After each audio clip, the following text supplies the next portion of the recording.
Pedro, congratulations. Pretty amazing victory for you tonight. I guess give us your I know you had a little time to soak it in now, so give us your thoughts on that win. Oh man, it was great. That was exactly the fight that I was, visualized. That fight I was thinking. I have a 10 weeks training camp for this fight. Some of my coaches, an American top team, he was, watching a lot of his fights because I don't like to watch my opponents fight. I like to go there and do my thing. So that's kind of like my coach's job to do. Go watch all the fight previews and see what we're gonna do to get the victory. They know like I kind of like to brawl, but also they were like make sure I was being smart, especially at the beginning of the fight. Hurry him with the kicks, starting like because we know that he's very emotional. He's starting like to get kicks and punch things like that, and then he goes to kill. And that was the moment that we were working to get in on that counter punch and then knock him out, or get just a hold. And once you touch that chin right there, he would go down. I tried to get a guillotine. Probably I don't remember, but I remember going to his neck. But he did a pretty good job to go on his back and defending the guillotine attack. But later on the fight, we were able to connect the chin again and get the victory. It's interesting because it looked like you were fighting a game plan, but at the very end, it looked like you threw game plan out the window and just said, "To hell, let's go with it." Did you really envision it playing out like that? Because that final series was insane. That's kind of my style. It's kind of hard to not do it what I love to do, And that's one thing that a quote that I take with me, like we live by the sword, we die by the sword. And it's exactly what happened tonight. I knew in that exactly moment that it could go any way, could go either way, but I'm very grateful that, we got the victory tonight. And lastly, you've been chasing a title shot for a while. It's kind of cluttered up at the top of the division. Have you had any conversations with Dana or the matchmakers or anybody? What do you think should happen, or have they been giving you any indication of what will happen after this? So tonight it was, that was a great moment for my life. One of the best finishes that I had, and especially finishing the former champ. I haven't thinking about what's gonna be next. I haven't talked with Sean. I haven't talked with Dana anything about yet. But I'm gonna right now in this exact moment, I'm gonna just enjoying the victory. And probably later on thinking what's going to be my next step. Pedro, congratulations. When you were in that final sequence throwing, did he ever hurt you? He hit you with a couple of shots. Did he ever buzz you at all? No, he didn't. A lot of people was telling me that I was kind of falling or things like that. I think we kind of just bumped to each other. And I kind of lost my balance because I don't remember getting caught or any punch, things like that. As you can see, my face, looks pretty clean. I got some cuts in my head. I don't know if it was through the elbow or through the headbutt or something. But no, I was seeing everything's coming. I saw his punch coming. He shows when he's going to throw the punch. He's a heavy puncher for sure, but I was able to block. And some of the punches that I ate it, like I said before, I take one punch to give another one back. When you see him throw those wide shots, do your eyes kind of go, okay, now because you have an opening when he's throwing those from outside? That's the kind of game that I enjoy doing that. I know it's not healthy, but I never got dropped, not even in training. And I say some of the interviews before, and I never got dropped in trainings in a fight. And that's the kind of style that I do. I have been training with for the last year, good boxers, and I still stay there in the pocket and bang with them. I'm young, I'm healthy, and I never got dropped in a fight, in a training, so I'm going to keep doing that, until one day it doesn't work anymore. Pedro over here in front. Did anything you guys saw in the game plan make you think you could rope him into a brawl like that and get him, swing wildly? Yeah, for sure. We saw a lot of, especially my coaches saw a lot of his fights, and they see that he gets very emotional when he get punched or he's, see that the fight is not going his way. And, we were able to capitalize that and work on that hole that we saw in his game. It's not even a hole. It was kind of I prefer a fighter that comes to a fight that the one's going to just outbox and run. So I kind of enjoy that kind of fight. So we're able to give the crowd a good fight. And other than that, that's the kind of fight that I like to do. If I'm gonna lose, I want to lose like fighting like that. I don't want to just chase someone all over the octagon. When that started, did you recognize it in the fight and said, okay, this is actually where I want the fight to go. This is where I want it to lead. Yeah, it was kind of scary because I know I could get knocked out as well. But it's a part of the game, and that's what I like to do. I see there was, one of my coaches, they were telling me to not do that, but I have to follow my intuition as well, and that's what I like to do. And, and I'm very grateful for that victory tonight. And then just last thing for me, you were very aware this week that his team kind of picked you out as the opponent in this fight. Is this kind of gratifying to get the victory in that sense? Yeah, without a doubt. That's the expression that we say in Brazil, that when things like that happen, we say, oh, you pour water in someone's beer. And basically what we did, the whole crowd was, rooting for him. I get it. I had some of my crews right here, but 85, let's say 95% of the crowd was going, cheering for him. I understand. But, yeah, that was a sweet victory, even though that, I was a big-time underdog and coming with a victory, first round knockout against a former champ. Hey, Pedro, just one quick follow-up. I think when the first time he went down, it looked like maybe he was trying to complain of a headbutt. Do you remember that sequence? Did you guys clash heads at all? Because I didn't see it. But did you guys clash heads before he went down? I haven't watched the fight yet, but I think we did. That's why I got some cuts in my head. I think we both like to duck under and throw heavy punches. I think we did at the same time. It was not intentionally because I think it was hit at the back of my head, his forehead. So I haven't watched the fight yet, but if it was intentional, it was no. I couldn't see that coming.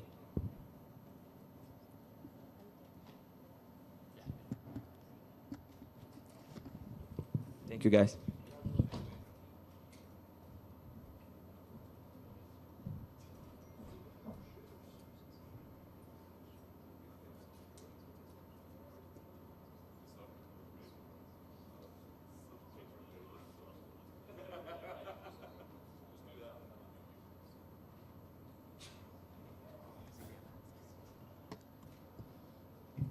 What's up, y'all? Tyron, I'm sure it's not a fun moment for you right now, but give us an idea, just the emotion that you're feeling right now. I beat a lot of ass in my day, and I've also been knocked down and had to bounce back. So I can give you a million excuses on earth, but I can tell you right now that I was prepared, I was ready. Even in the warm-up, I felt extremely sharp. And sometimes you just have those fights when you go out there and it's like a badass dream. You want to punch hard, but you don't punch. You want to move forward, but you're stepping back. So I had too many moments in there, and Kamaru, he came out there and he won. So I still believe I'm the greatest welterweight of all time. So now my path is getting back and getting a belt. Sometimes everyone thinks that, proving that means you go on a streak and you don't lose and you're undefeated. But sometimes the greatest champions have to face adversity and bounce back and win. So I'm looking to try to run that fight back. I know you said you don't want to make any excuses, but talk about just how you did. I mean, did something surprise? Was his strength, his pace, was it surprising to you? I mean, what happened? No, he didn't have a crazy pace. I mean, he was just kind of fainting and squatting, and he just made you very well aware that he wanted to clinch and he wanted to get close. And, sometimes fighters, they want to prove that they can stand with you. They want to prove they can bang. And I said that a long time ago. I said one thing, if I had to give him an attribute, is composure for a fighter who hadn't fought a long time. And he kept that composure. He stayed to the game plan. He took his time. He was patient. And, it just wasn't a good night for me. So, like I said before, we know what I'm capable of. I just look to rematch that and run that back, man. That was my 5th title defense. I feel like as a champion and what I've done in this organization that the performance may not have vouched for a rematch, but I think my resume does. Well, that's what I was going to say, man. I'm sure you saw Colby Covington out there with the belt on his shoulder, trying to say that he's next. I tried my best not to look at his ass. I saw him on my peripheral, and I was like, bloop. So, yeah, Colby's doing what he think he has to do to, try to put himself in the limelight. But, tonight we saw Kamaru Usman come out there focused, came out there with a game plan. And, what do I say? Do I make excuses? I've been here before. You guys seen me. I got knocked out by Nate Marquardt. And what did I do? I came back running. I came back gunning, And, this is my path. Like, I don't like the path. I was in the locker room confused as hell on how could this happen. I was so ready, so prepared. But, you know, my path has never been easy. So it's just showing me that God wants me to come back, bounce back, show you guys the champion that I am, and, you know, dust this off and get that belt back. And last thing for me, Tyron, immediately after the fight, I mean, it looked like you walked over to Usman and just to congratulate him. I'm just curious kind of what message you had for him there. You got to get props, man. You fighting against somebody that all these promos are saying I'm one of the greatest welterweights of all time. I knocked a lot of guys out. I beat a lot of wrestlers. I beat every specialist. And I've been in this game for a long time. And, you know, him coming from the Ultimate Fighter show, it was a person that I'll have a lot of conversations about who to fight and how to do it and all these different things. So I joked around about that, but technically to a certain standpoint, you know, he wasn't somebody that, I mean, he wasn't underneath my wing, but we would converse. Even up to this fight, we talked in text message, and I said, you know, I'm probably going to whoop Kobe ass first, but after that, me and you were going to fight when I thought I was going to fight Kobe. So I got to give him his respect because, like I said before, I've been on the other side of the stick a lot. You know, I beat a lot of people up, knocked a lot of people out, won some close fights that people may have thought they won. So I just had to make sure he knew that he got my respect and he got his proper respect for winning tonight. Tyron, it looks like Colby's going to get the next shot. If that, in fact, is the case, who do you want to fight, or would you wait till? Yeah, you know, this is a crazy game. You know, I can sit here and say, oh, I'll get the shot, whatever. But, you know, you never know. People get injured. Things happen.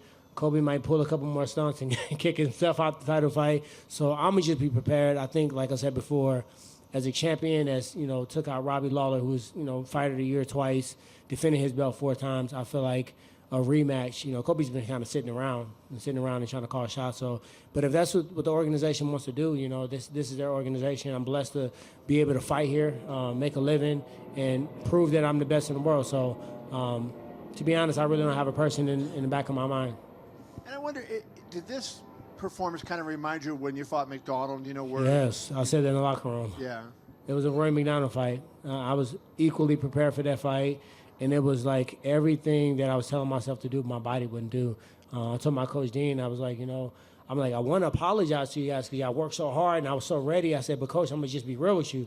Like tonight, it was just weird. I was just flat, and I don't even really know why. But when you're on this stage, you can't have a bad night. I mean, you can have a bad sparring day. It's times like, you know, I've been open about this. I don't win every sparring day, and if I do, I'm training with the wrong people. You know, it was times I lost a sparring day, and I said, Coach, we got to run that back tomorrow, and we do it again. But you can't have a bad night in the octagon, and tonight I had one. Tyron, we had a press conference across the street a few weeks ago, and you were asked if you felt that you were maybe spreading yourself too thin with all your commitments in show business, because you have been very, very busy, and I know that stuff takes a lot of energy and focus to do it. You've been very active in show business, so in retrospect now, do you think maybe that you have spread yourself a bit too thin? You know, a lot of these things, you know, like the music, I got an album dropping. Actually, it's already dropped. I can go grab that. Chaos Theory by the Archangels. That's been a year. So I didn't just record that whole album during training camp. The album was done. And when I was in Hawaii, we put the final touches on it.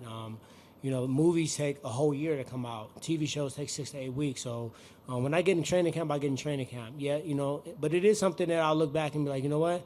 I got a lot of energy, focus on making sure everything's going, you know, to where it's supposed to go, P's and Q's, all these different celebrations or whatever. And, you know, as I was doing it, I was like, no, I'm training my ass off. And if I train 4 to 6 hours a day, the rest of the hours a day, I can do whatever the hell I want to. I don't have to sit down and watch Netflix. I can go to the recording studio. I can read a book, or I can work on different businesses. So to answer your question, I don't believe it did, but I'll sit back with the team and we'll reevaluate some of that stuff. There was a moment during the fight when y'all were in a clinch exchange, and Usman hit you with several right hands to the body. They weren't, you know, real hard. He wasn't winding them up, but there was a lot of them. Did that affect you? No, the right hands didn't affect me, but he did elbow me one time. I was like, fuck that. Because I done been elbowed up a couple times against Nate, so that got my attention quickly. But he was just smart tactically. When you're in the clinch, the referee told us he's going to give us a couple warnings before he breaks us. So he was throwing those punches to maintain position. It makes sense to lean on me if you really think about it from his standpoint. Does it make sense to just stand out in the open and just trade? Probably not. You know, maybe he can hold his own, but in the larger scheme of a game plan, it makes sense to push me against the cage, try to get me to the ground, try to control position, and stay close to me as possible, and get me thinking about your wrestling attack. So I don't think he was even throwing them to try to hurt. You know, body punches and knees. You know, if you can't take a punch to the body, you need to get out of UFC. And lastly, did you sustain any injuries in there? Anything serious or? No, just a big ass lip and my eye a little sore. But outside of that, I'm healthy. And that's, you know, I mean, it sucks to take that away. But if you think about 3 of my last 4 fights, I had injuries that require surgery. So though this sucks and I feel like crap, watching somebody walk around with a belt that I feel like is mine, I didn't sustain any injury that I think is going to cause surgery. So now I can, you know, get back on the grind and get ready to fight again. Thank you.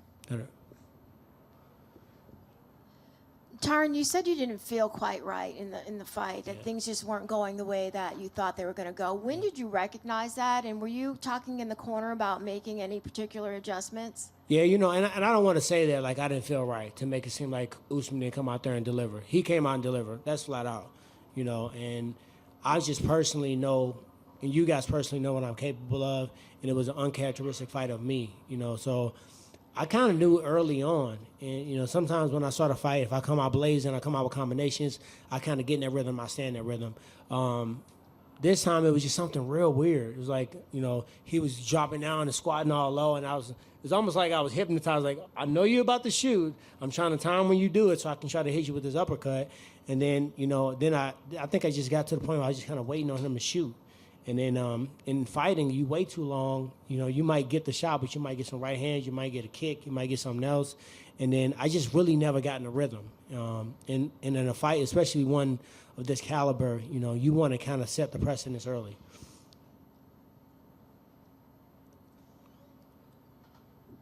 Hey, Tyron. What's up, my man? You had mentioned 185 a few times in the lead up to this fight. Is that at all a possibility, or are you focused on staying at 185? Man, I got to get that belt back first, you know. I mean, I can't leave my division like that. You know, I got to go back and get my belt back, and then from that point, yeah, I woke up to 185 and try to grab that belt. But right now, like, that's what's confusing me. I had this whole game plan about beating this guy, beating Kobe, going to get the 85-pound belt, defending her, you know, and then sitting down and saying what the hell's next. So now, a detour. I got to go get my belt back. Probably, you know, defend it again, because I can't assume if I beat Usman that a rematch wouldn't go for it. So I probably have to fight that division a couple times before I try to go up and grab the other belt. And then the last thing for me, the fight before yours was Ben's fight, and it was kind of crazy and wild. Yeah. I don't know if you caught any of that before your fight. Yeah, I can't watch my friends' fights before. So I seen him get hit with a couple shots, and I just turned to the side because, you know, I don't want my emotions to get involved with it. Okay. But it looked like he had a choke, right? And the referee thought Robbie was out, but he wasn't out. Is that true? What happened? He said he wasn't out, but I don't. I mean, it's It hard to looked tell. it looked like it, but I mean, Yeah. I don't know. Yeah, I talked to Robbie a little bit afterwards too. Thanks.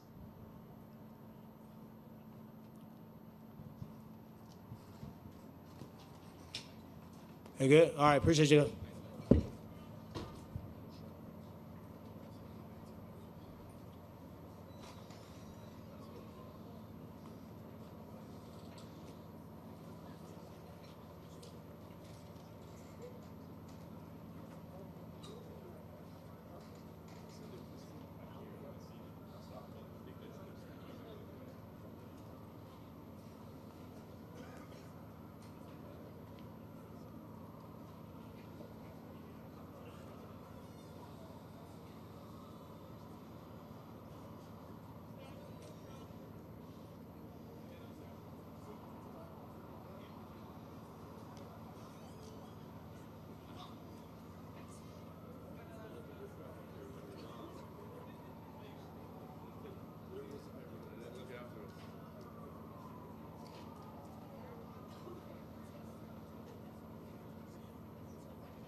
Robbie, you definitely handled yourself with class after what happened there, but can you just give us an idea of kind of what your emotion is after what looked to be a pretty controversial ending? I mean, shit happens in there. Sometimes there's mistakes being made. Herb checked on me, and when he checked on me, I gave him the thumbs up, and he came in there. I couldn't hear him talking because of how the choke was on. My head was on his body on this side, and his arm was over here, so I couldn't hear him talking. And I'm not going to just dangle a hand there, so I just put it down, and then when he checked, I gave him the thumbs up and looked right at him. I was like, hey, man, fuck, I'm good.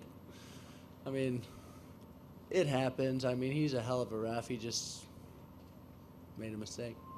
Any talk to the commission or to him, or ask? I mean, I think replay could have been a possibility here about why maybe more steps weren't taken. Yeah, I don't make excuses. I just kind of like roll with the punches and try to be positive about the situation. I mean, I'd like to run it back. I mean, it is what it is. But I just don't like making excuses, even if if stuff like that happens. Whatever. Before that madness, you almost ended the fight yourself. I mean, give us an idea. Did you think it could have or maybe should have been stopped when you were wailing on him? I mean, it was. I got to go back and watch it, but I guess I slammed him pretty hard and hit him with some big shots that I felt like he was hurt pretty bad. He battled back. It was good, but I mean, whatever. Last thing for me, I think we'd all be down for a rematch, but will you appeal? I mean, that's not making excuses. Would you at least see if by chance they might look at it?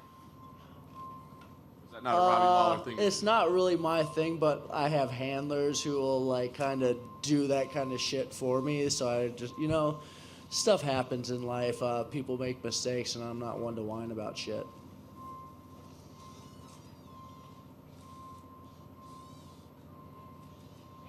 Hey, Robbie, from an outsider's perspective, it's hard to tell how tight the choke actually was. You said, one half of your head was kind of on his body. So did he just have the choke on the one side, or was it fully locked in? Did you feel yourself backing out? I wasn't choking because I was actually thinking I could just pick him up and slam him. But he was squeezing so damn hard, it was like, just let him burn out his arms. Like, if you go back, at least that's what it felt like to me. I don't know how it looked on TV. But it felt like he was just wasting energy squeezing me when I wasn't getting choked. So I just sat there, and guess I should have done the thumbs up a little earlier or something. I mean. So you weren't close to going out whatsoever? No. Okay. Hi, Robbie. Just curious, how close did you think you were to getting a finish in that opening sequence? He was beat up pretty bad. I mean, I don't really pay much attention. I was just going to keep beating on the guy, and he figured a way. Herb didn't stop it, but I mean, I hit him with some good shots and beat him up pretty good. The slam was pretty rough. At least it felt like it was rough, like the way I kind of like flung him or whatever.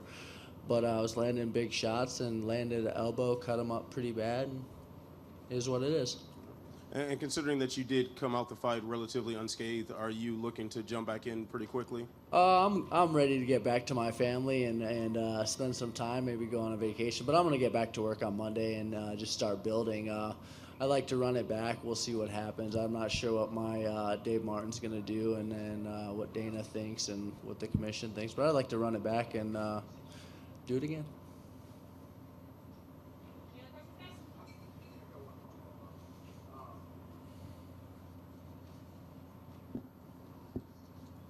One of the biggest questions that people had going into this was, would you be able to defend Askren's wrestling? And it looked like you did it with relative ease. Did you even surprise yourself? I mean, we know you're a good wrestler and you have good takedown defense, but I mean, it just looked like you handled that very well. I have really good training partners. Kami Barzini's been working on my wrestling ever since I came down to Florida. Greg Jones has been sharpening my skills, and obviously Logan Storley, one of my main training partners, has been working out with me. I can wrestle, and the more I do it, the better I get, and I'm stronger than hell right now, like really strong, so that helps in all those positions. And my strength and conditioning coach, Mike Barros, did a great job of getting my hips strong and my core strong, so I'm able to defend takedowns and do stuff a little easier. Thank you. Thanks.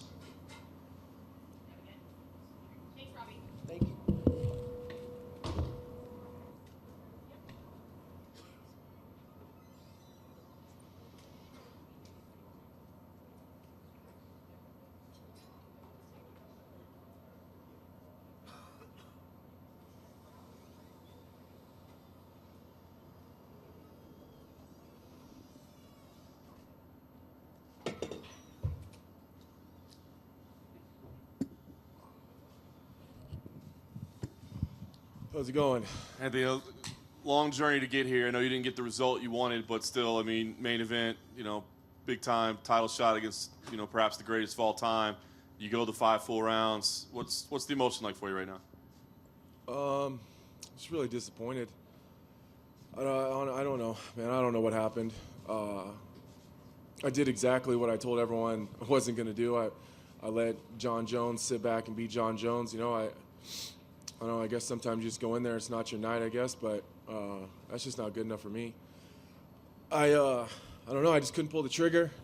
And when I did, I didn't combo up like I was supposed to, and I don't know, man. I didn't do anything I was supposed to do, except for defend the takedowns, and I think I did a much better job of checking kicks than I have in the past, but my cardio held up, so all you fucking idiots can stop talking about it. I mean, that's really the only positive I can take from this, man. It's a whole fuck ton of negatives, that's for sure. I'm curious because you said right after, I did what I wasn't supposed to do, and it went against. I mean, is it something about the moment, or is it something about just John Jones? Is it something he does in there that makes it the game plan kind of go out the window? No, I don't even think it went out the window. I just didn't do it. I don't know what happened. Honestly, man, I don't know. I've been trying to. We've been sitting back there talking. I don't know, man. For whatever reason, I just didn't pull the trigger. It's never happened to me in my entire career. Like, you guys have never seen me sit there and sit idle. It's just not my thing, I don't know what happened, but it sucks. The last thing for me, I mean, it seems like you're really frustrated over anything else, but I mean, are there positives to take from this? I mean, there's people who said you didn't deserve to be in there, and you went 5 rounds. I mean, John Jones has run through people in the past, and you made it to the end, and he praised you for your durability after. So do you take any positives to say, I belong here, and I'm going to continue to belong here? Well, I mean, I absolutely belong here, and I think that the fight alone proves that. And I don't know what other 205er is going to fuck with me. I just don't see that happening. I mean, I was in there, you know what I mean? And I don't feel like I got ran through. I just kind of got shut down. I mean, I don't feel like John Jones just went in there and beat the shit out of me. I just couldn't get going, and I mean, that's John Jones though, I guess, he I said I needed to force John Jones to fight me, and I didn't do that. He didn't fight me. He nullified me, and it's gonna haunt me for a long time. And I'm gonna have to get back to the drawing board and sit down with Mark and Scott and figure out what the fuck happened. Anthony, congratulations on a great effort. Did you feel like the kicks to the body, those spinning back kicks he had, took anything out of you and slowed you just a little bit, that maybe that was a reason that you couldn't get your offense going? It could have been. I mean, as far as the effect that the body kicks had on me, like physically, it wasn't there, but it definitely gave me something else to look for, but again, that's we worked on those time and time again, and it just, I don't know, for whatever reason, his timing was a little bit different, and he set him up a little bit differently than he has before, so I mean, I didn't see anything that I wasn't prepared for. I think that I dealt with the oblique kicks pretty well. I don't think he really got any of those off that were effective. I blocked almost all the. What did he throw? Like 10 head kicks. I think one of them got through just a little bit. I mean, he didn't do one thing that I wasn't ready for, and that's what the frustrating part is. I didn't see anything that I haven't been seeing for 9 weeks. Can you explain what happened? Both, he seemed to have that illegal kick to the head first, and then the illegal knee. First, the kick, did that get through to your face, and then the knee? Can you kind of talk us through sort of what your thought process was after that landed? Yeah, the kick was hard. The kick was really hard. And I kind of got lost for a second, trying to figure out. It was one of those times, like, was I on my feet? I couldn't figure out if it was illegal, and I realized, like, no, I was sitting on my ass. And Herb said that it was to the body, and so we kept on going, and then the knee happened, and again, it was really, it's confusing when shit like that happens because you're not expecting it because you're down. Which is exactly why I wasn't coming straight to my feet, because John times that stuff so well. You kind of got to time it perfectly. So, I don't know, man. It was the two hardest shots I took all night. Did Herb say anything to you afterwards about that? I mean, did he talk to you at all about the kick to the face? No.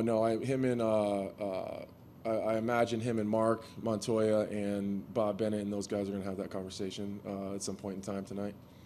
And I wonder if you can just kind of, is Jones as good as you thought he was, or do you feel like maybe he wasn't as good in that you showed that he was overrated? No, that's a beatable man.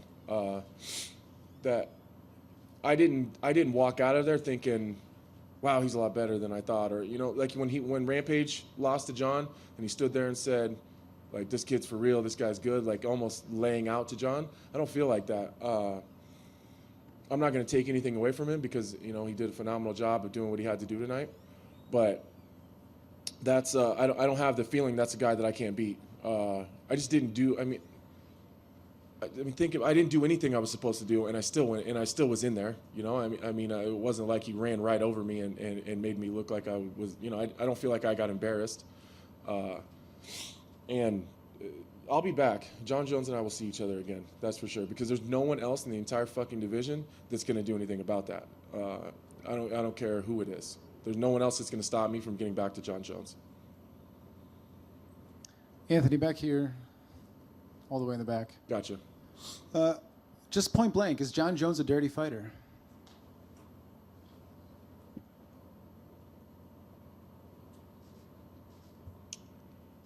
I don't know. Are you talking about the kick and the knee and all the other bullshit? Even prior to your fight, I think that there's some idea as well. As far as the PED stuff, man, I mean, it'd be real easy for me to sit here and blame it on that, man. I as far as that goes, no, I don't think he is right now. I'm not saying that he's not. He hasn't ever been. I'm not. Again, I'm not going to give John a pass. I think he has used PEDs in the past, but I think that right now he's a clean fighter. Until I see the knees and the kick, or the knee and the kick from the outside, I don't know what he was seeing, so I can't answer that question either. And you've been in there with former champions, you've been in there with hard hitters. What's the biggest difference in the level between a guy like John Jones and those other fighters at 205 that you fought?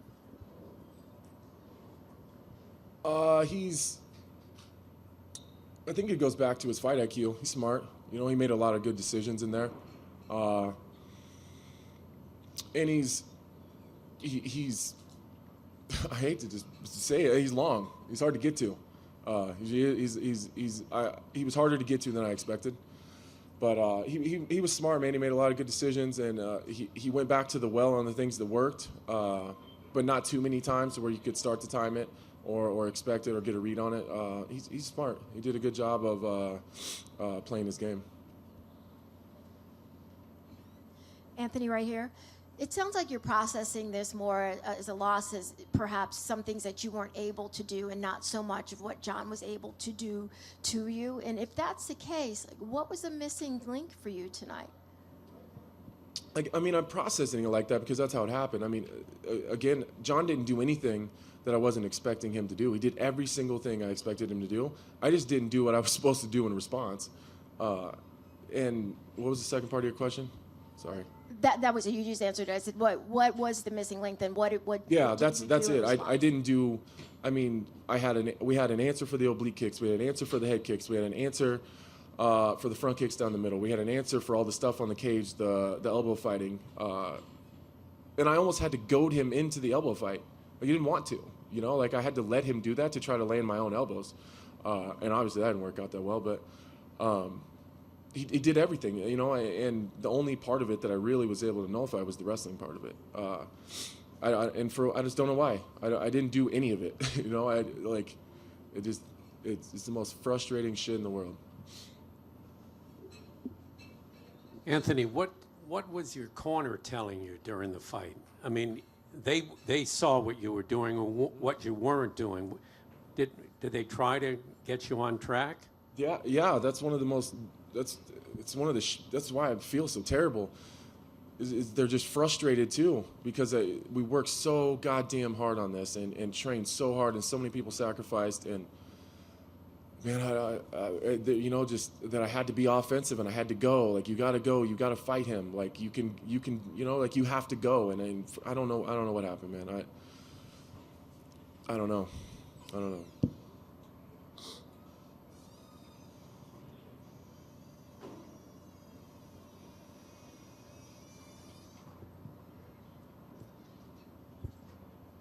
So in the beginning of the last round, when it was clear that the fight had gotten away from you on the scorecards, it looked like you started off a lot more fast-paced. Did you, just for that moment, did you feel a little freer to just kind of see what happens if you throw something out there?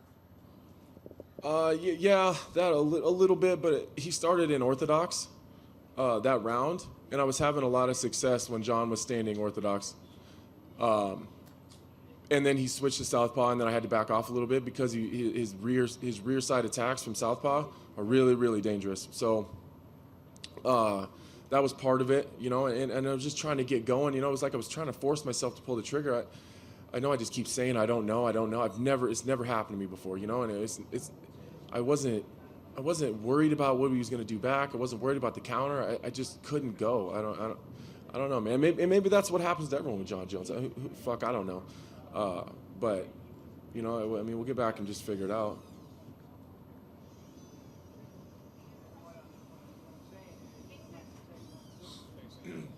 Thanks, guys.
Bob, thanks for coming back here and spending some time with us. You know, big controversy from the outside looking in on the Askren Lawler stoppage. Curious, kind of what you saw there, what decision was made, and you know how you guys walked through that. Yes, first of all, I'd like to thank you for your patience, for waiting for me to show up. After, is this on? I don't have my hearing aids in. Okay. Every fight that we have a briefing before the fight and a debriefing afterwards. So I'll be happy to answer any questions. With the Lawler fight, according to referee Herb Dean, who's a world-class referee, it was a borderline stoppage. Robbie was doing significant damage, and he thought that Askren was fighting just enough back so that he didn't have to stop that fight. Okay? So he, I'm sorry. Okay. Well, I thought you just. Well, that's fine. It started out there, but then we did get to the choke. And okay. So yeah, I'd be happy to answer that choke. And the first thing I like to share with everybody here, between MMA and boxing, you know, you guys write. Excuse me, you ladies and gentlemen, write on various sites and papers. But I want to start off by telling you that if you're not familiar with it, a referee has an incredible job. He's got, or she, has 2 lives in their hands in a cage or a 20 by 20 ring in the state of Nevada, okay? There's a litany of things that go into being a world-class referee, all right? And this particular question, in the Bulldog choke, on Robbie, you could see it right in front of us that when Herb picked up his hand just dropped, okay? It just dropped, which would be indicative of him being out, okay? And then he went ahead and grabbed his hand again, and it came up a little, and it moved ever so slightly, okay?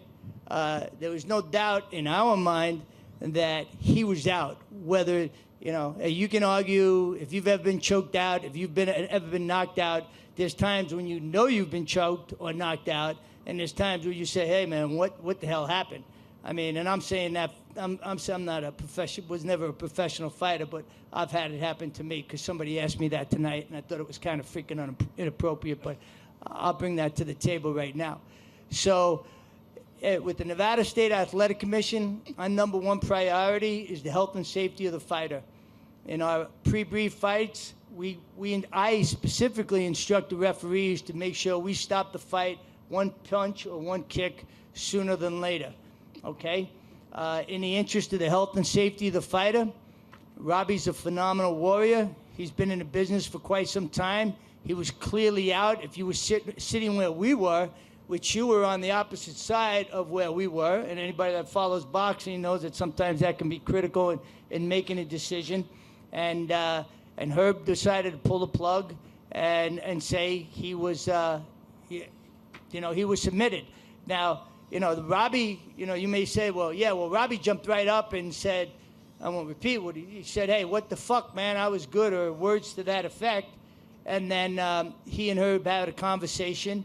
And then kudos to Robbie because he was the consummate professional and talked with Herb afterwards, came to whatever understanding they did, and congratulated the opponent. And that was the end of the fight. And I can tell you right now, as the executive director and on behalf of the commission, none of us had a problem with that.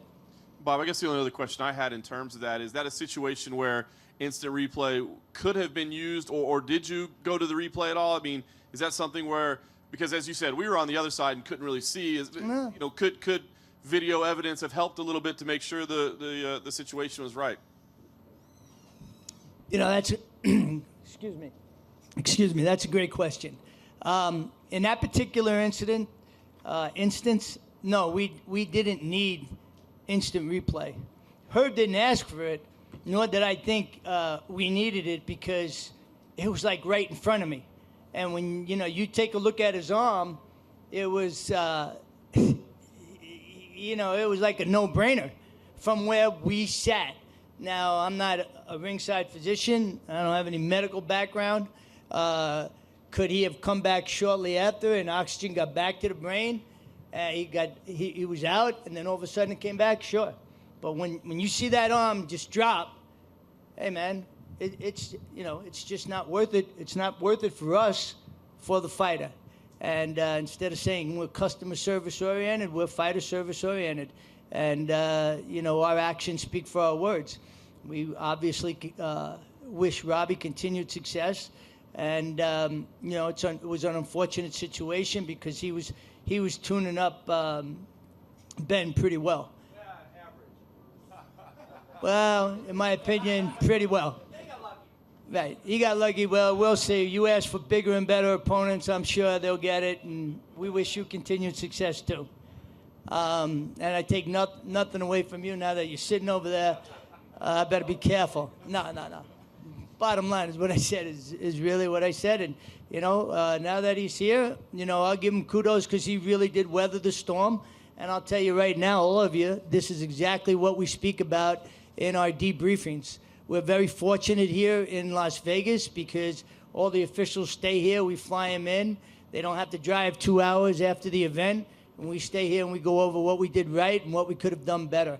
And that's been a standard practice here for almost 5 years that I've been the executive director. I'm welcome to take any other questions or concerns.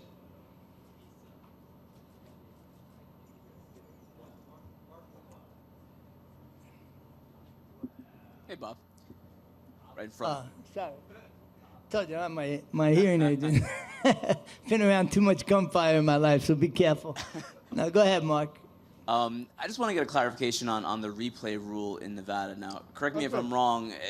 Replay can be used during the course of the fight, and the fight can still continue. I know in a lot of other jurisdictions that if you're going to go to replay, the fight has to end after that. That's it. Correct? That is correct. Our regs have recently been approved so that we can use instant replay in more than the one opportunity that we have to use it right now.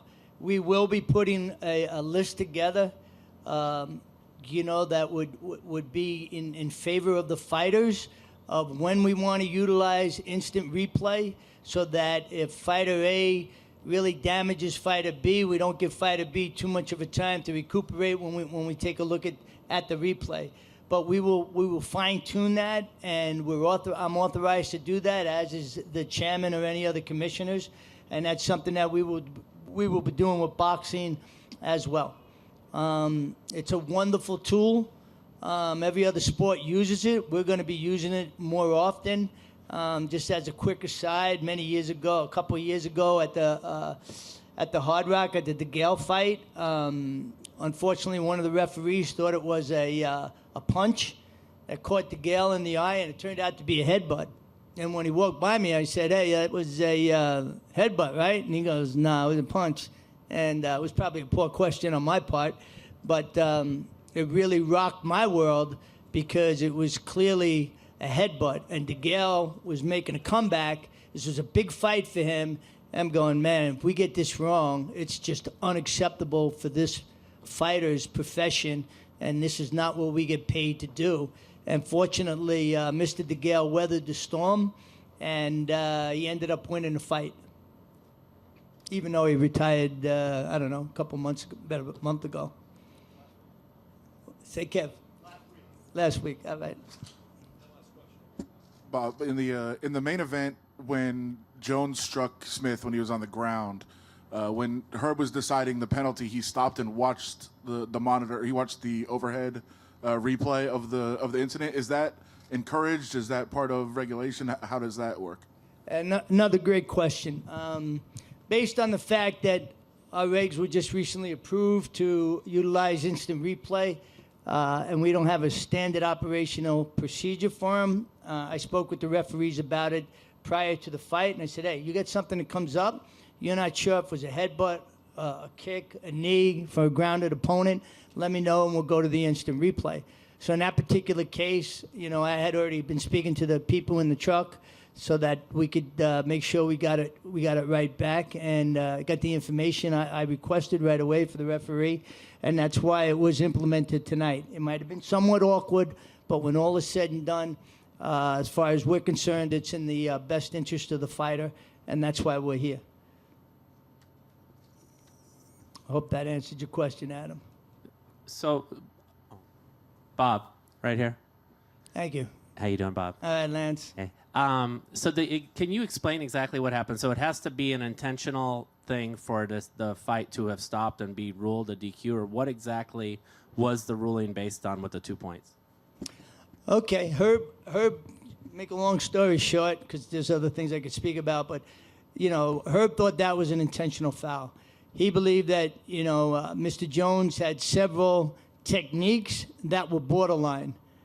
They weren't any fouls, but, he was throwing some kicks and some knees that were, very close. And when that knee hit him in the head, Herb thought it was intentional, called it intentional. Mr. Smith was able to continue, and thus Herb took a mandatory 2-point deduction, or he could have DQ'd him. Why not the DQ? Because Mr. Smith, Anthony, was able to continue. All right, Bob. Right here. Thank you. So this is definitely not the first time we've seen John Jones involved in something that seemed like an intentional foul, and definitely not the first time that it's happened in Nevada. Is this something that you want to consider as far as instructions to him in the corner, or when his licensing hearing is coming up? Is this something that's going to play a factor into any decisions Nevada makes with him? Yeah, no, that's another great question, and I want to thank you for I don't want to make a habit of it, but I want to thank you for asking me to come and speak today. No, we don't have any prejudice or bias towards Mr. Jones and the manner in which he fights, or any other fighter.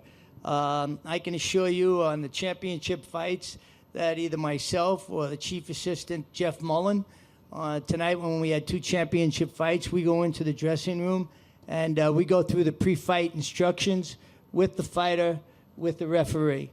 The chairman Marnell III also goes, and sometimes some of the commissioners, so that when the referee gives a pre-fight instruction, there's a clear-cut understanding that, the fingers have to be back, that some people have some concerns about that, and rightfully so. So, that'll be emphasized along with the other unified rules. If a fighter in the past has had a habit of doing something that's borderline, typically the other camp will bring it up, and we will say, listen, we will address it with that fighter.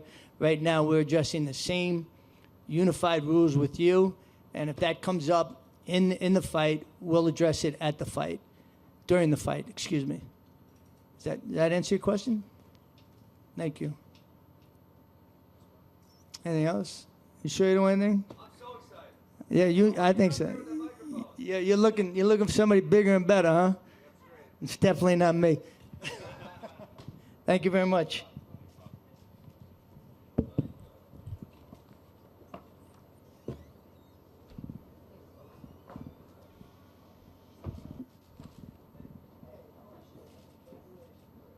Who's first? Me? All right, let's have some fucking fun. Go. It's been a wild night. We probably shouldn't expect anything less from you, but obviously it's not your job to call the end of the fight. So I mean, with the way things played out, how are you feeling right now? Satisfied? Unsatisfied? Yeah, I feel great. I went and did my job, and I watched the video. I saw the arm go limp. I know he said he was trying to relax himself, but I don't know any conscious person who just goes.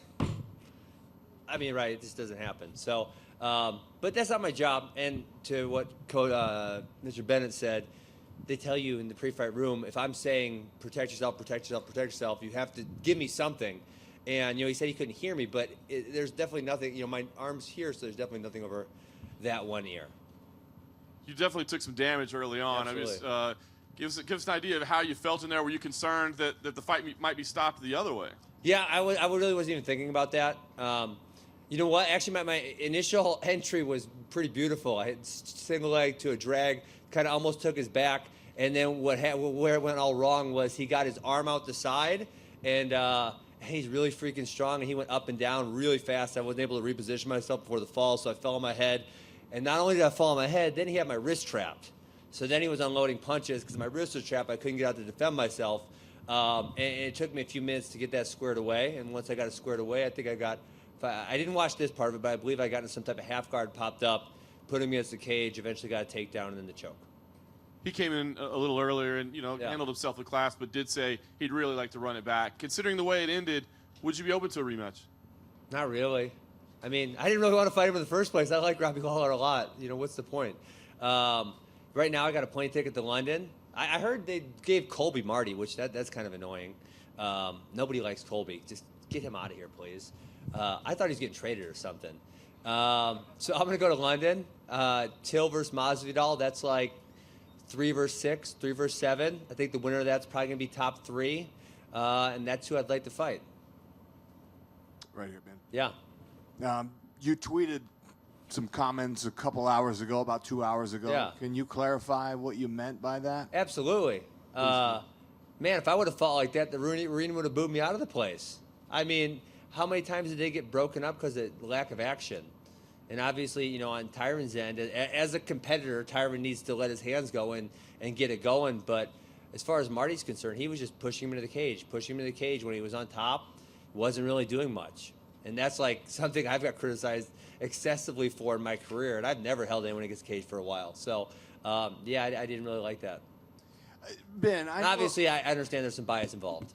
Right, exactly. Yeah. That's what I'm getting at. I know that's kind of your MO to, get under people's skin. But, I mean, you really believe that? A lot of people think that was an exceptional performance by Usman.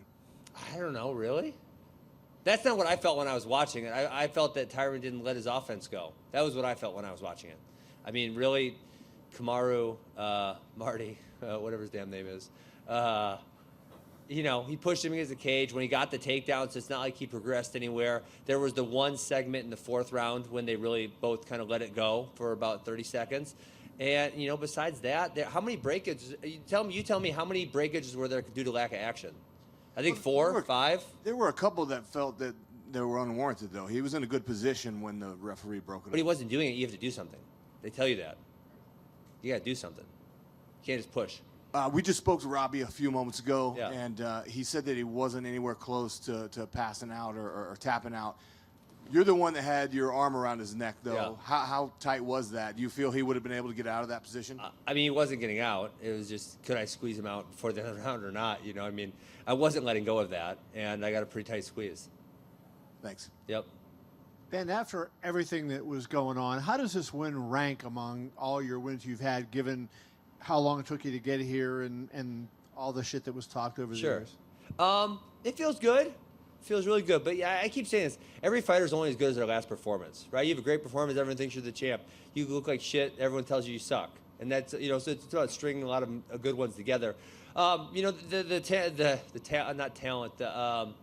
quality, I guess, that I don't like to showcase in this sport, but I had to tonight, was just toughness, right? A lot of people, when they get slammed, they punch it hard by Robbie Lawler, they say, I'm fucking out of here.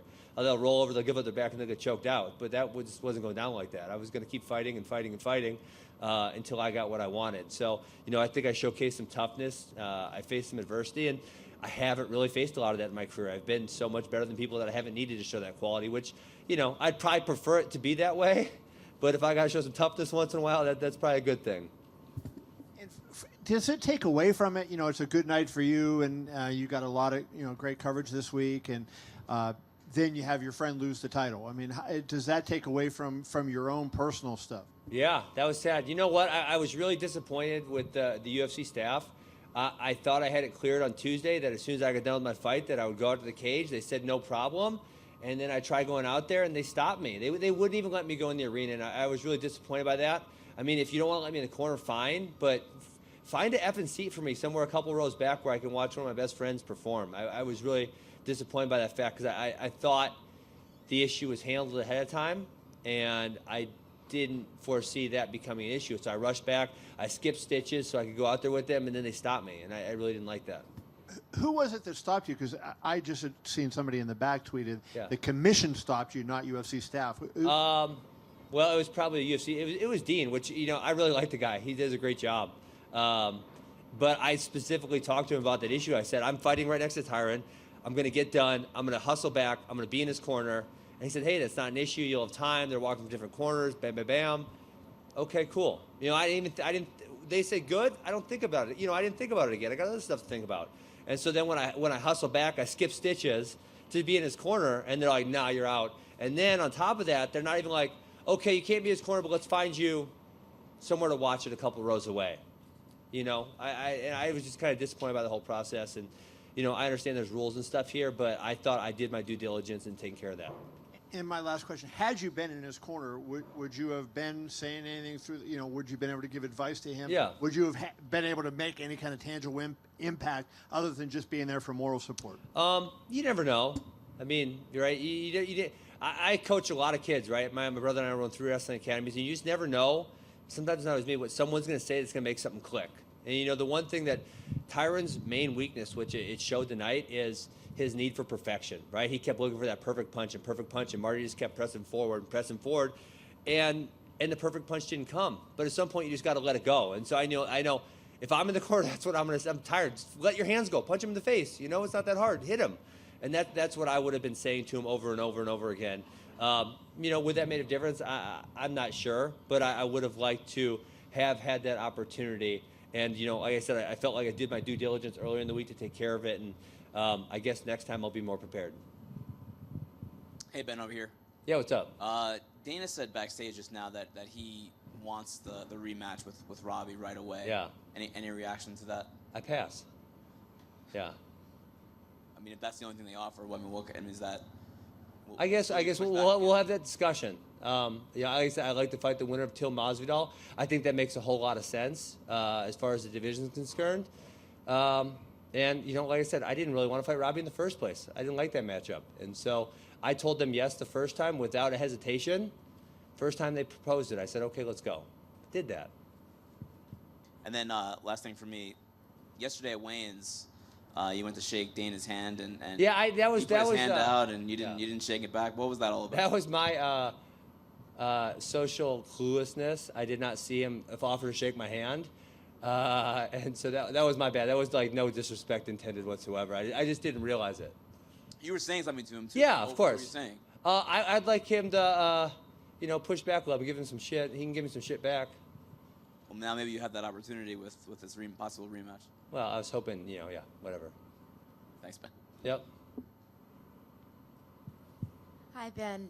At the end of the fight, you shouted to Dana, "Is that the best that you got?" And then you That's kind funny, of. right?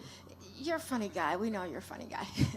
And you have the thing at the weigh-in, and then you get into like, are you just going to send him an edible arrangement? Can you guys just make up and move on? Yeah, I've offered to sit down with him multiple times. He seems to have no interest in that. I don't know what his hesitation is. If I'm going to be one of the top fighters in the division, to sit down and take 30 minutes out of your day to talk to me, that wouldn't be such a big deal in my opinion. I've reached out multiple times to him to sit down and talk for 20 minutes. He has no interest in talking to me. I honestly, to this day, I don't know what his problem was in 2013. I don't know what his problem is now. If any one of you guys can get him to sit down and talk to me for 20 minutes, I'd love to have that. But, I haven't had that opportunity.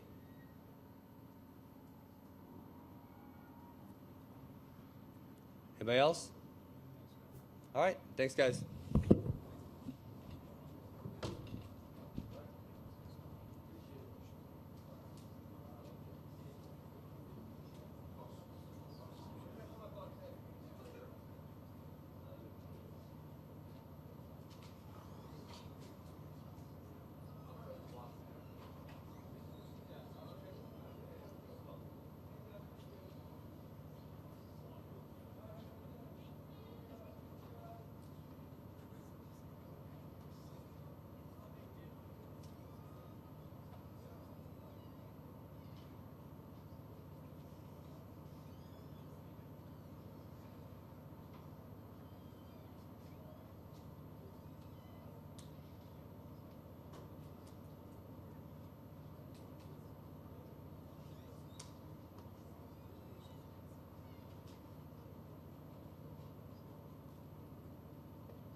this thing on?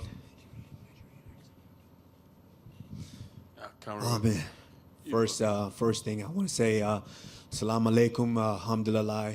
I want to thank everybody for coming out. I want to thank everybody for the show all week. Everything that you guys put together, especially you media, you know, whether good or bad, at least you're writing about something. You're writing about me, and you're giving me that platform to be able to inspire and motivate. And you know, Ninja, we don't do on telese, we go do on telese. We know the ever carry last, and we don't do on today. Make everybody stand up. Ninja, we don't day. First question. Karu, couldn't help but notice you came in a wheelchair here and limped to the chair. So give us an idea of what's going on, what your status is. Man, I've said it. You know, when I came in, I said this is what I was going to do. I said I was coming for that welterweight strap, and there was nothing that was going to stop me from attaining that and achieving that. For a long, long time, I've been on one leg. I've been fighting fights on one leg. When I fought in the Ultimate Fighter finale, I had microfracture surgery, and that's usually an 8-month recovery turnaround. I had to fight 3 months after that, and I fought 3 months after that. And I had to train through that, with that. I've been on one leg the whole time. And coming into this fight, I was in a boot all week. I fractured my left foot, and I was in a boot. I was walking around in a boot. But nothing was going to deter me from achieving what I've been, you know, what I've set out to achieve. And so, you know, I'm hoping that I can go back and have the doctor really look at it. You know, now I get a little bit of time. Now, I don't want that much time because, you know, there's a couple of guys I need to beat up, but I need a little bit of time to let these injuries heal so I can not just be 30%, so I can be 100% inside that cage. You mentioned you've been on this journey for a long time now. You know, not only did you complete it, but you made history as the first African-born champion. So just give me an idea what the emotion is like. I'm sure it's still setting in a little bit, but what does it feel like right now? Yeah, it's you know, I always envisioned that and knew, hearing them saying and Dana wrapping that belt around me, and just knowing all the things that I was fighting for, not just for me and my family, and not just for the continent of Africa, but for everyone all across the world that come from humble beginnings, that don't know when their next meal is going to come from, don't know if they're going to get clean water the next day. I was doing this for everyone. I was doing this to motivate, to inspire them that, you know, just because they're in the current situation, that's not always going to determine where their life is going to be later on. So, you know, this was for everybody. You dominated from pretty much start to finish, but I wonder, is there a moment in the fight where you said, I know, I've got this. This is done? I think about I heard 30, actually no, maybe about, I heard 30 seconds, and then I was thinking, okay, I need the clap. I need to hear that clap. In the 5th round, once I heard that 10-second clap, I said, okay, I think I just became a world champion. You know, nothing but respect for Tyron. I respect that man. I remember when he won the title, I was at his after party, and me and Rashad brought me in, and I got a chance to sit up there next to him, and we sat down. He was just chilling, and I sat next to him, and I whispered in his ear, and I asked him, and I said, hey, how do you feel now that you're champion? What's the difference? And he told me, he said, you know, nothing really. You know, I still feel the same. And at that moment, I said, you know what? I think I can do this. I can do it.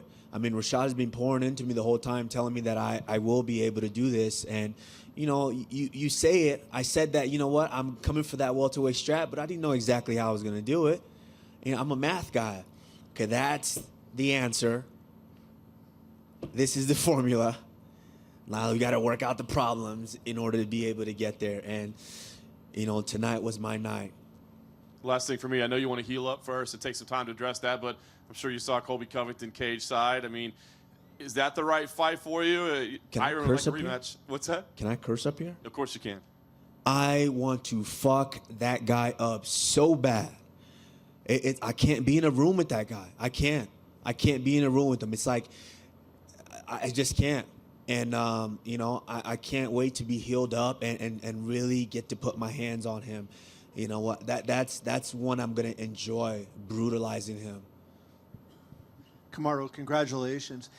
You talk about, wanting to make a difference in people's lives in Africa. Are you going to do anything are you going to visit there? Are you going to do any kind of charitable acts? I know when I talked to you, you said, just watch what I do when I become the champion for those people. So I'm just kind of curious what your plans might entail. We've got some things cooking. I mean, in my village where I'm from, they're still not running water everywhere. People are still struggling to get clean water. So we're going to put something together. I have an excellent team, a great manager, and we're going to put something together. We're going to start an amazing foundation, and we're really going to change lives. So when you said you came from a village with no clean water, did you have running water when you were a kid there? We didn't have running water. Water we get from wells. And there was a stint where I lived with my grandma. We had to walk miles to get water, bring it over to the house, and you had to boil the water because you never know what parasites were in the water. So you had to boil it just in order to be able to cook, to wash your clothes, to shower, and things like that. And a lot of people are still suffering from waterborne, diseases like malaria is very common there. A lot of people are still suffering from those. And so this is just part of the problem. There's so many things that are the problem, but we're going to look to work together and create something to where we can make life better for everyone. And I'm just curious, because I'm guessing that poor people like that, they're not watching the UFC, right? So how do they, I know you, when you were a kid, knew about top fighters, Muhammad Ali or whoever. How do you find out about those people, and how do you become an inspiration to them when maybe they haven't seen you fight before? Like, is it just because you're the first African? Is that why it would be inspirational to them? I mean, not every kid has seen Michael Jackson, but I'm pretty sure they know who Michael Jackson is or of him. And that's what I want to do. I want to create a legacy to where people are going to know about, hey, did you know of the Nigerian Nightmare? Did you guys realize that there was 2 other Nigerian Nightmares in the building tonight? Samuel Peters, WBC heavyweight champion of the world, was in the building tonight. Christian Okoye, Kansas City Chiefs, was in the building tonight. And that was monumental. I never watched a game from him, Christian Okoye. I never actually watched a live fight from Samuel Peters, but I knew these were Nigerian Nightmares that came before me. And it was just amazing. I mean, that's just how it goes. When you leave a legacy and you leave an excellent body of work, it will trickle down and people will find out about it. Did you invite those 2 guys? I mean, was that specifically your invitation that they came? Absolutely. I reached out. I worked with the UFC. Obviously, excellent team once again back here, and they made it happen. I said that I wanted those guys here. I wanted to pay homage to the guys that inspired me, even though they didn't know they inspired me. Like I said, I never watched their game. I never watched their live fight, but I've watched highlights. Once I found out about these guys, I had to look them up, and I had to research them, and I did, and they inspired me. And so I had to have them here and pay homage to these guys. Sam Peter could bang. He was a killer. Oh, yeah, definitely. My last question, if you say you were 30%, what were you limited in doing? Because you took a guy that some people were saying was the greatest welterweight of all time, at least in that conversation, and you neutralized his offense almost 100%. So what were you limited in doing? Because it didn't look like you were too limited. Yeah, to this day, people haven't really seen me open up my kicking arsenal. I can kick, everybody. I can kick. I work with one of the best striking coaches in the world, Henry Hooft, and we can kick. And people really haven't seen that. I've been on one, like I said, I've been on one leg for years now. So being able to open up and use my kick would make me so much more dangerous. It wouldn't even be fair once I start to use some of the weapons that we work on. But when I get in these fights and I have to go through the ringer to prepare for them, and I know that I'm not 100% going in, winning is the most important thing, and dominating is the most important thing, and that's what we've been doing. Congratulations, Kamaru. Right here. Congratulations. Yesterday, Israel Adesanya was very adamant to make it clear he wanted you to become the first Nigerian-born UFC champion. Have you had a chance to speak with him yet and get his congratulations? Izzy is my boy. Not after the fight, no, not yet, but Izzy's my man. I mean, a rare talent. And I met Izzy before He even got into UFC when he was fighting over in China. Rashad Evans was over there, and he said, "There's another Nigerian here. This is another Nigerian here." And Rashad watched him fight over in China, and Rashad said, "This guy was going to be a problem." And Rashad FaceTimed me with Izzy sitting next to him. And we spoke Pidgin in our native tongue, and we introduced ourselves. And I said, man, that guy was going to be a problem.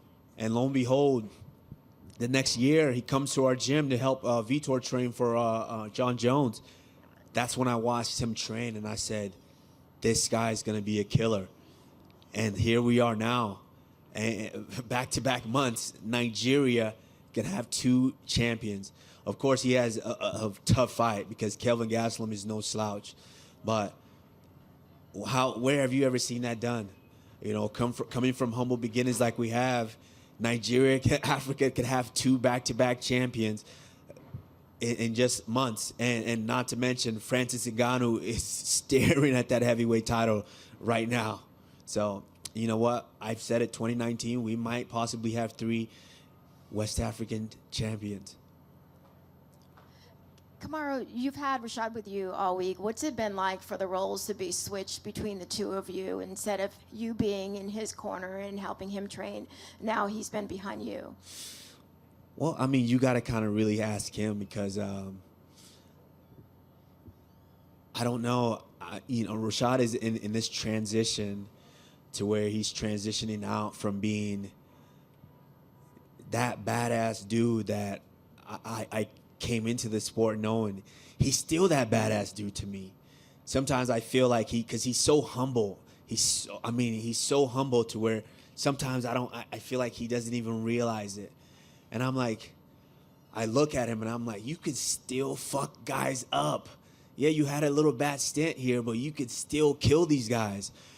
But he's so humble to where it's, it really floors me. But one thing that, the way I was raised, for someone like that was so instrumental in my life, I owe him so much that I have to do everything to make him proud because he invested a lot in me. So, I hope tonight I did a little bit in helping in making him proud.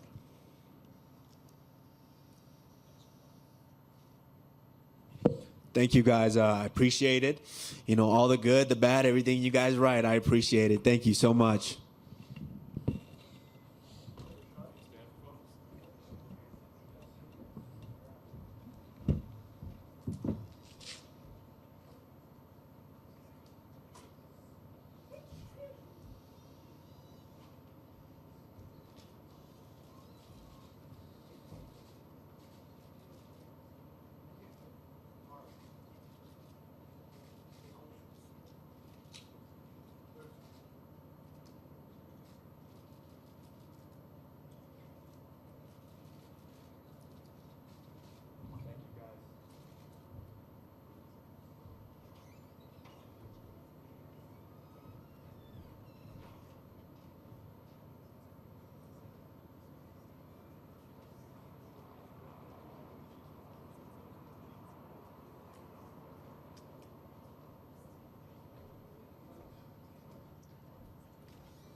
All right. The attendance was 14,790. The gate was 4.035 million. The performance of the night went to Diego Sanchez and Johnny Walker. And the fight of the night was Garbrandt versus Munoz. Those guys all get 50 grand. Dana, great night of fights. Some controversy, of course, with Ben Askren's debut. It was kind of playing out right in front of you. So just wondering what kind of view you got into that and what you thought of that stoppage. Bad stoppage. And, we had a debate, me, the referee, and the commission over being choked out. I've been choked out many times before, too. And one of the things that you don't do is jump right up and say, what the fuck did you just do? It never happens that way. That was a bad stoppage. It happens. What are you going to do? It sucks. It was a good fight.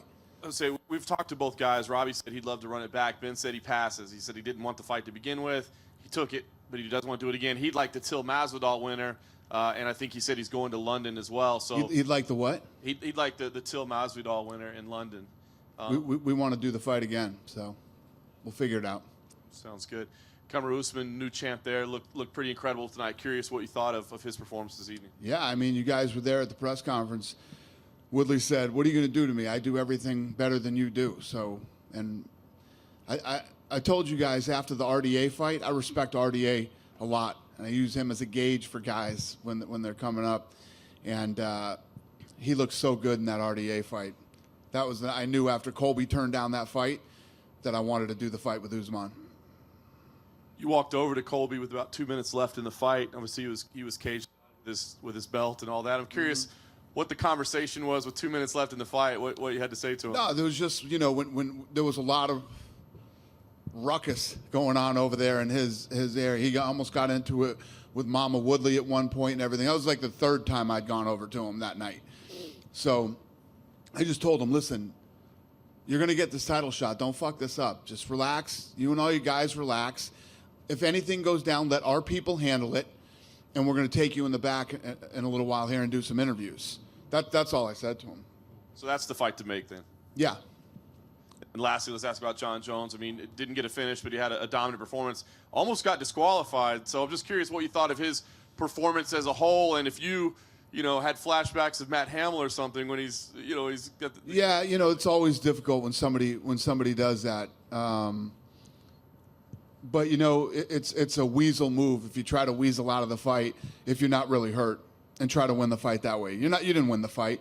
You're not winning the fight. And much respect to Smith for being a stand-up guy like that, because it's a weasel move, and he could have copped out and he could have done it. I think the ref did a good job taking 2 points too. Yeah, and you look at the hand. It was right. Was it? It's one of those things. So much respect to Smith for doing what he did. Dana, I'm curious if you consider Brock an potential opponent for John. I think that Brock and Cormier want that fight. So I owe Cormier a lot. Cormier wants that fight. Cormier's going to get it. Okay. What time frame might that be then? I have no clue. I literally have not talked to Brock at all. Okay. He's doing his WWE thing. He's one of those guys, when he's ready, he'll call me. I don't chase anybody around, man. I make fights. And when people are ready to fight, they let me know. And if they're not, we don't talk. It seems like, as dominant as John's been, you used the phrase a lot of times, clean out the division. He's cleaned it out many times over. Yep, he so there has. doesn't seem to be a guy that you sit there and say, that's the guy to fight with John Jones. So do you push him to heavyweight? Like, what do you do with him to get a... You don't want to see Thiago Santos fight John Jones? No? No, I didn't say that. Kevin Elliott doesn't want to see it, but I do. I didn't answer the question. Yeah. That means no. I'd maybe rather see him fight Brock, but that's just me. You'd rather see him fight Brock than Thiago Santos right now. I think Brock, we don't need to have a debate here. All right. We'll ask questions. Do you see him shortly at heavyweight? I don't know. He doesn't seem too excited to go to heavyweight. I'm not pushing anybody to do anything. It's like when guys don't want to fight. It's like, what fight I want to see bad? I wanted to see Max Holloway versus Tony Ferguson. But I can't make Tony Ferguson fight. I couldn't make Colby Covington fight when we offered him the fight. I can't make these guys fight. You either want to fight or you don't. Couldn't make, when somebody wants to retire, I don't ever tell them. The only guy I've ever told not to retire was Daniel Cormier. Because I think Cormier's the best right now. I think he's one of the greatest mixed martial artists of all time. I think he's the greatest heavyweight ever. And I don't think he should retire. That's the only guy I've ever said don't to, or ever intervened whatsoever. If you don't want to fight, my advice to you is don't fight.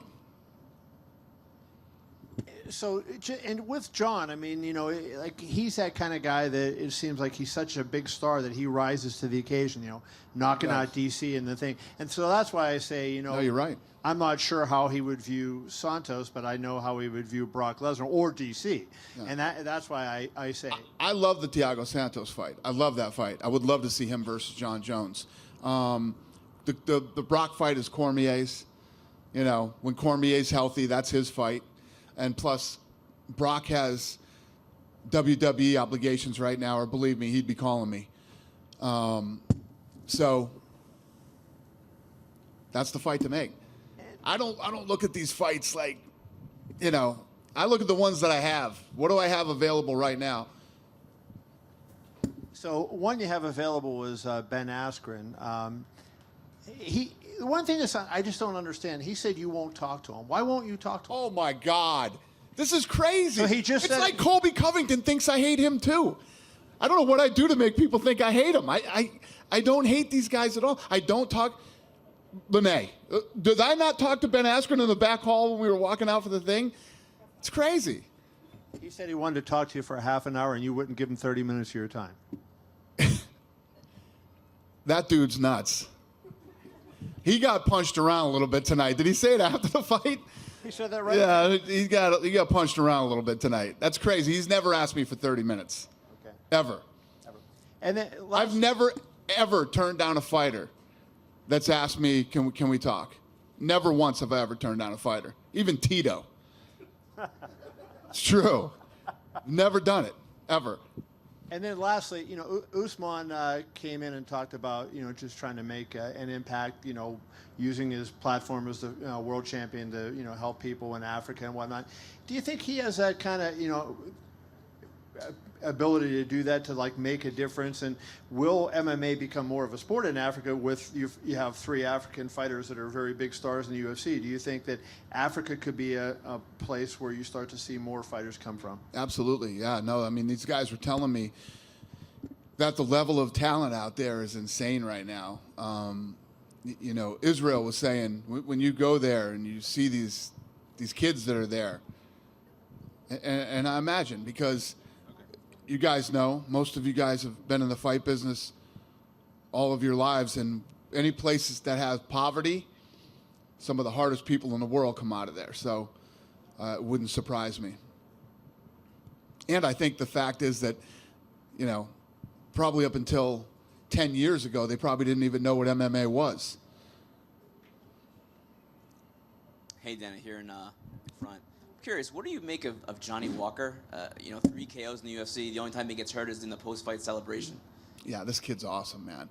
This kid's special. And I think that I wish he would stop doing that shit after. There's no upside to celebrating like that after.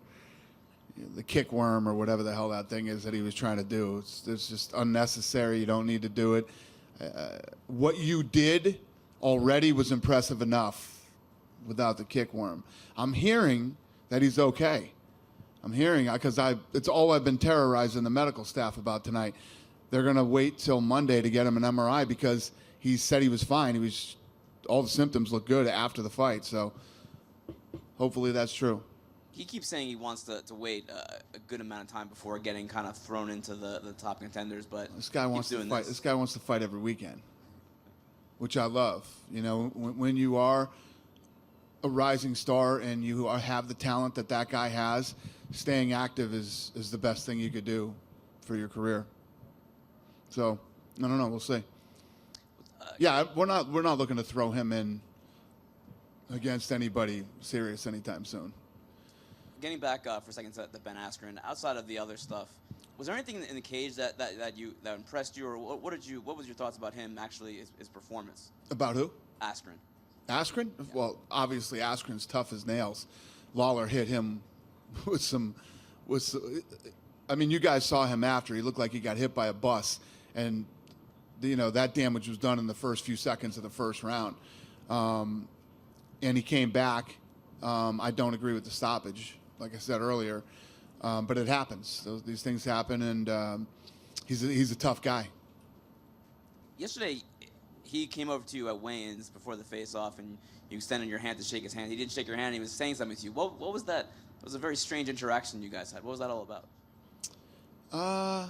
Shit, I don't even remember. I don't remember what he said, but I don't remember that I went to shake his hand, but he was telling me something in the middle of all of that, and I don't know. I don't remember what he was saying. It was nothing serious, though. Nothing nothing worth telling you guys. I don't even remember. It was nothing serious. I think he wants you to go back at him more. He wants to start that rivalry. Yeah, it's not there. It's not there. I don't dislike the guy. You know, I said some shit about him 5 years ago that obviously hurt his feelings really bad. And, you know, this guy talks shit about everybody. I said something about him 5 years ago, and he can't get over it.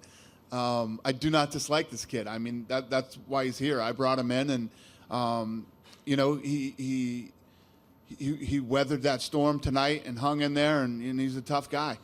And I look forward to seeing him fight again. Last thing for me, Cody Garbrandt is a guy, you know, a year and a half ago, he was a guy that the UFC is pushing very hard, very marketable kid. 3 losses in a row now. What do you think the issue is with Cody? Yeah, the issue with Cody is, man, he just won $50,000 tonight. I mean, that kid is fun. He's fun to watch. And he got clipped, and he got hurt. And I think he just went into war mode, man. He knew he was hurt. So he said, I need to take him out right now. And he just started bombing, trying to finish that fight. And it was one of the most exciting few minutes of a fight that I've seen in a long time. You know, he's that kid. He gets clipped, he got hurt, and he went into war mode. Thank you. Hi, Dana. Hey, buddy. Here. Hey.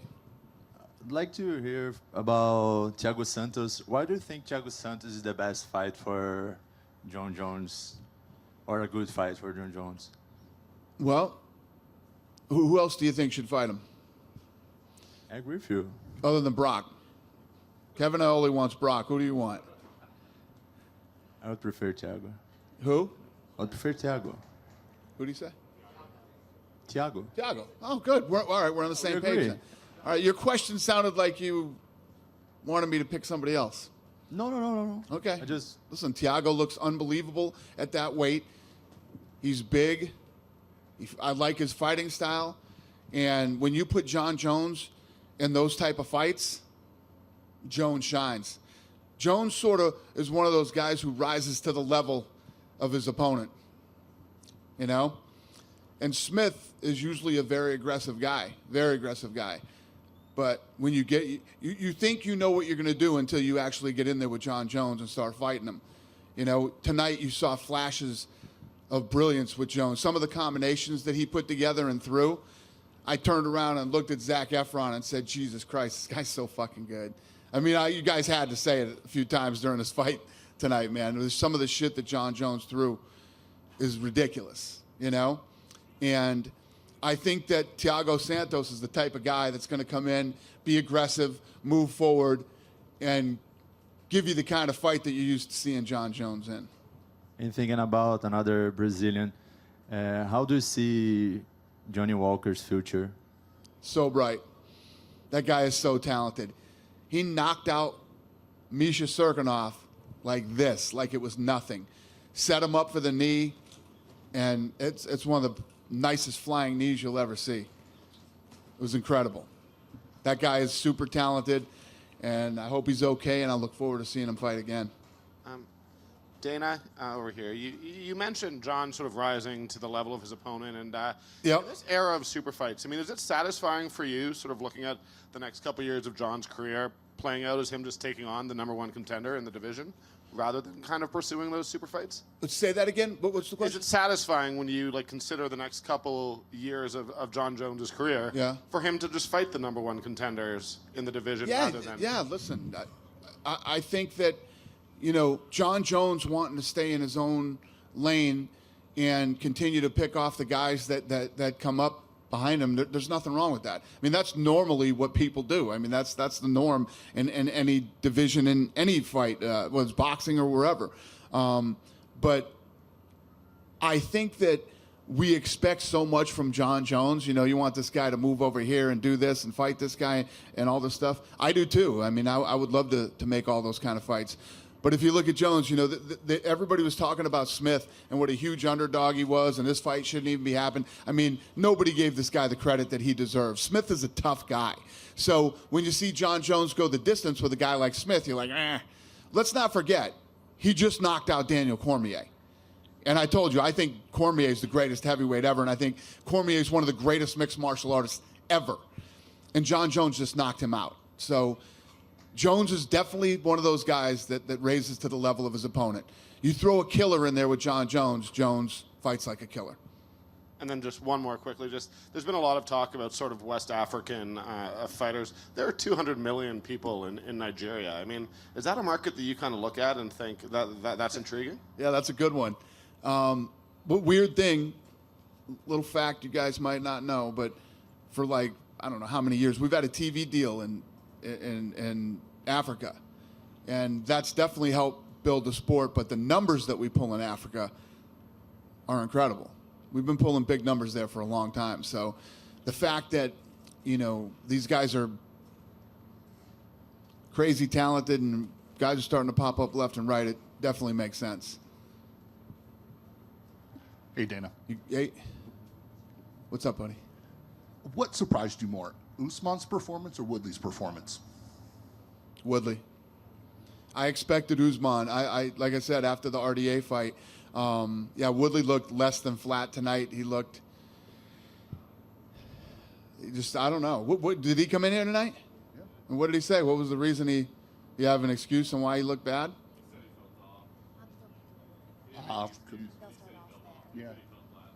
Yeah.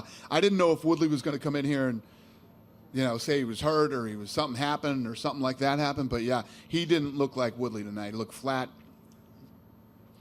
I mean, he completely got out wrestled all night. But I figured this would be what I loved about this fight and what I thought was going to make it a great fight is that I knew Usman would go after him. Normally Woodley's so fast with his hands and he's such a good wrestler that most guys can't do both with him. Usman could do both. Usman could wrestle with him, but I didn't expect Usman to go in and absolutely dominate him the entire time wherever he wanted to go. No, I didn't see that coming. And then last question, Edmund Tarverdian asked me about the performance bonuses, and when I told him who got it, he seemed a little disappointed. No, you know what? As he should be. As he should be. This is one of those tough nights where you look at Edmund's performance. Diego Zabit and Jeremy Stevens was a good fight. Zhang looked good. If you look at who she beat, and she was ranked number 15, right? She put on a good performance.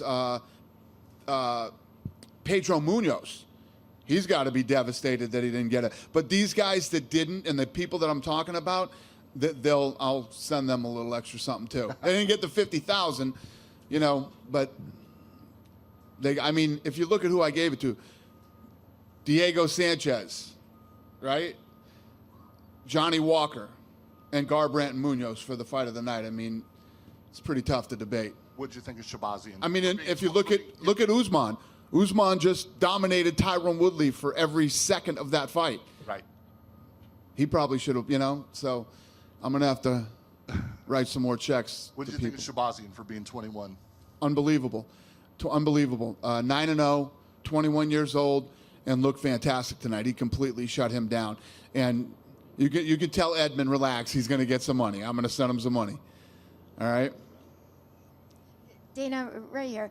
You mentioned Weili Zhang, and what do you see next for her? She's number 15. She got the unanimous against Tisha Torres. I believe Tisha's number 7 right now. Yeah, I think she's 7. Yep, she came in at 7. So this girl's in the top 10 now, and she looked damn good against Tisha. And Tisha's fast. Tisha moves a lot. Tisha's hard to hit. Tisha's a really good wrestler, too. She looked really good tonight. And when you think about when we went in a few years ago and did the Ultimate Fighter in Japan, the level of talent was very low, but boy, it's moving quick now. And we're building the Performance Institute that we're opening this summer. We're going there in June for the grand opening. 3 times bigger than Las Vegas is. So you're going to see a lot of talent. I'm doing that one. I'm opening 3 in Mexico. I'm going to do 1 in Puerto Rico. And then I'm looking at other territories to open Performance Institutes in. When you guys see what we do in the next 5-6 years, and I say this to you guys, for those of you that have been around for a long time, I feel like every year we take the sport to another level. and we've done impressive things in the last 18 years. I'm going to blow you away with what we do in the next 7. We're literally going to change the entire game, man. I've been working for the last year on a lot of fun shit. And in the next couple of weeks, I'm going to announce some of the things that we're working on. And it's big, it's fun, it's game-changing, and I'm looking forward to it. Good stuff. Finally, can you give us those numbers again? You came in kind of quick. Yes, ma'am. The attendance was 14,790. The gate was 4.035 million.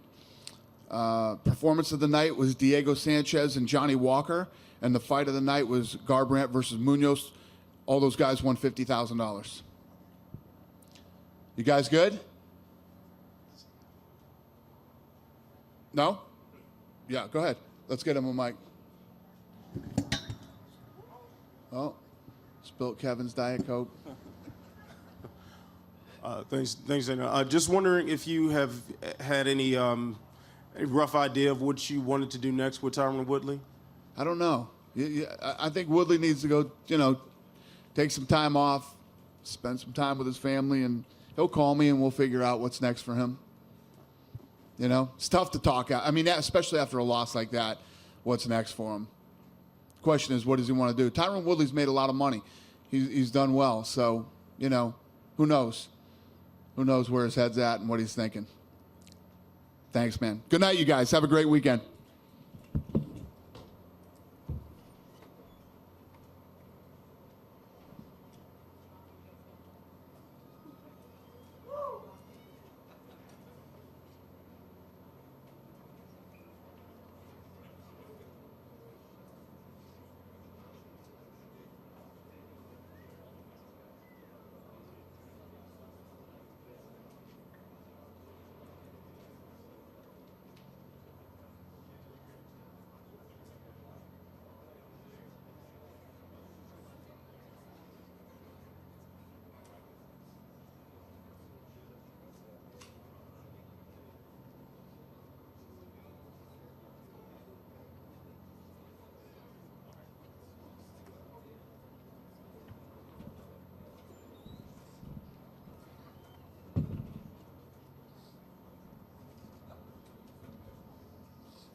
John, what's up, guys? Congratulations on your victory. No, you didn't get the finish that you probably would have wanted, but still, overall, I know it's still fresh and you haven't watched it yet, but how do you feel about your performance tonight? I feel good. I definitely would have liked to finish the fight. I definitely felt as if I slowed down in the 5th round, which is something that's uncommon for me. But I do feel good. Anthony Smith was the most experienced person I've ever been in there against, with 70 fights under his belt. And he showed that experience. He was extremely durable. He was extremely calm. I put him in a lot of positions where I felt most people would have freaked out. And he kept his composure. He did a really great job. A little bit of an odd sequence, of course, with the point deduction. I mean, you had the illegal knee. It looked like maybe there was an illegal kick before that as well. I don't know if that landed or not, but give me an idea kind of what was going through your head as those sequences unfolded, and were you worried? Because we were told that because the foul was ruled intentional, if Anthony couldn't have continued, you would have been disqualified. Yeah, that was. The first kick, I definitely aimed for his body, and that's where it landed. The illegal knee was totally unintentional. In the moment, I felt his body language rising. I felt his body, rising. And I thought I was getting ready to time a great headshot right after he got off of his palm. To my understanding, on his fingertips, he's considered standing. And, his body came up. I threw the kick, and I guess his palm was still down. And totally unintentional. Hats off to Anthony Smith for having a lion heart. I mean, I think the average person would have used that as a way out and became a world champion. He was tired. He had been hit with the kitchen sink, and I mean, I did an illegal blow, and he decided to allow the fight to continue, and I'm so proud of him for just being a real warrior out there and continuing to fight. I know you want to enjoy it tonight and spend time with your team, but Dana was here earlier and he said Thiago Santos looks like the right fight for you next. Give us your take on that. Do you believe that's the right fight for you? You know, I'm going to talk with my coaches and see what they want me to do. You know, so there's a lot of great fighters in the UFC. Everyone's looking so impressive, and whoever it may be, I'm here to defeat them all. And last thing for me, John, I know you said you want to fight frequently, but you always have to check your feet afterwards, see your health. You were throwing a lot of kicks out there, so Yeah. give us the health update. I know, you're probably going to take some time and figure it out, but as you sit here now, when ideally would you fight again? Again, I think I'm going to have to just go back to the gym, go back with my coaches.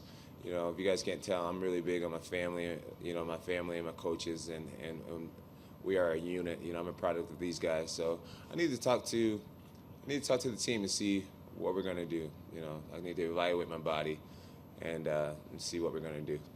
I can't be making decisions by myself. This is a family thing. Come on, man. Come on, John Morgan. Congratulations, John.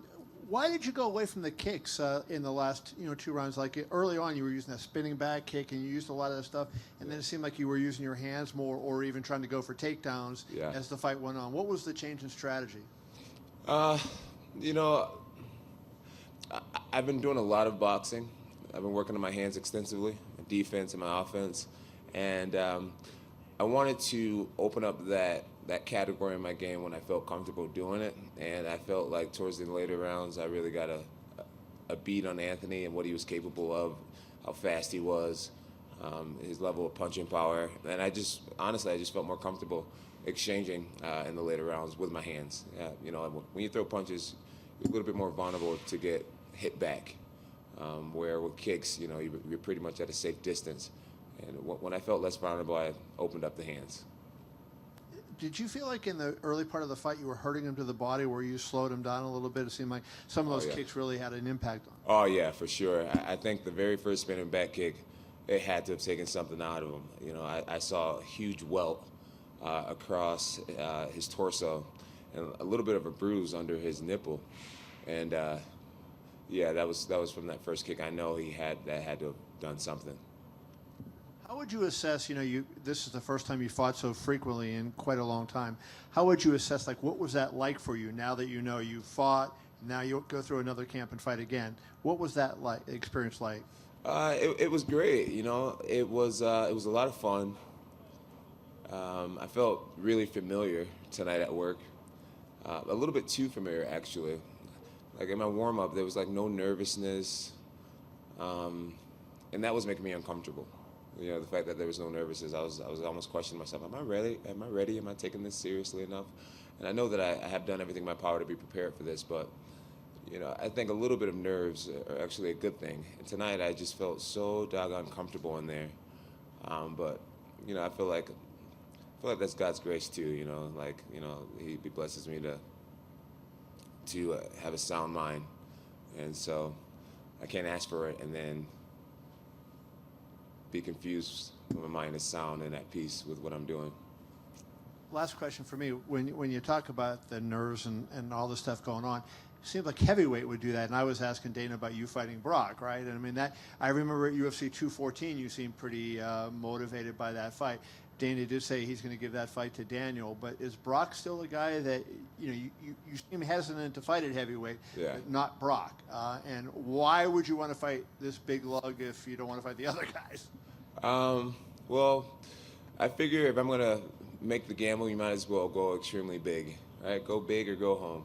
And a Brock Lesnar fight, I mean, extremely high risk and extremely high reward. I don't really see myself versus anyone that could bring in the numbers me and Brock could bring in. Hi, John. Hey, I have what's a up, question Matt for you. Ryan? I have a question for you. When Anthony was in here after the fight, he said he didn't fight me, he nullified me. And then Dana said John fights, he fights to the level of his opponent. Would you reflect on that a little bit? Because it does seem like you didn't want to waste too much energy, and you you prepare for your fighter, the person you're going to fight, and you do what you have to do. Yeah, I feel like in the last round, yeah, I definitely could have done more. I'm not really proud of my 5th round, holding him against the cage like that. But at the same time, there's a beloved Randy Couture who made a whole career out of the way I fought in the last round, holding people against the cage and just chipping away at them. I totally fought Anthony. If you look at the stats will show that I totally fought Anthony. And I feel like it was his job to get off the cage. It was his job to make it a fight. He was the one losing. Anthony's very durable, and he's known to come back and win, even in the worst situations. You can beat the crap out of him for 3 rounds, and at the very end of the 3rd round, he can knock you out. He's known for that. So in a world championship fight, if he's going to allow me to hold him against the cage, I'm going to do that. At the end of the day, it's about impressing the fans and being entertaining. And I have a lot of pride in being that. But I feel like rounds 1 through 4 was what the fans wanted to see. And the 5th round was for me and my camp, just to take home that new belt. John, what was it like for you? I mean, you've been through everything you've been through over the last few years, and yet you go into this moment in the 4th round where you're waiting on your fate to be determined once more by Herb Dean. What were those seconds like for you? It was nerve-wracking. It was nerve-wracking, really. I just started to pray. I was just hoping that it wouldn't go down like that. I had flashbacks of the Matt Hamill fight, and I was just thinking, oh my goodness, please tell me this isn't going down like this. And I was just looking at Anthony, and I felt like we locked eyes at a moment, and I kind of gave him one of these, like, yeah, you're all right. Like, get your ass up. And sure enough, he showed the heart of a lion. Hats off to Anthony, man. He could have done it the easy way, and took that option out. But instead, he stayed in there, and I owe him a beer. At least a beer. Yeah, and the other thing I wanted to ask you is that, like Dana's talked about Thiago Santos being next for you, and I think like the reaction's like, how do you view it? I mean, I know you want to stay in this light heavyweight division, but where you are in your career, isn't there some thought to taking on the most high dollar fights that you can take on as well?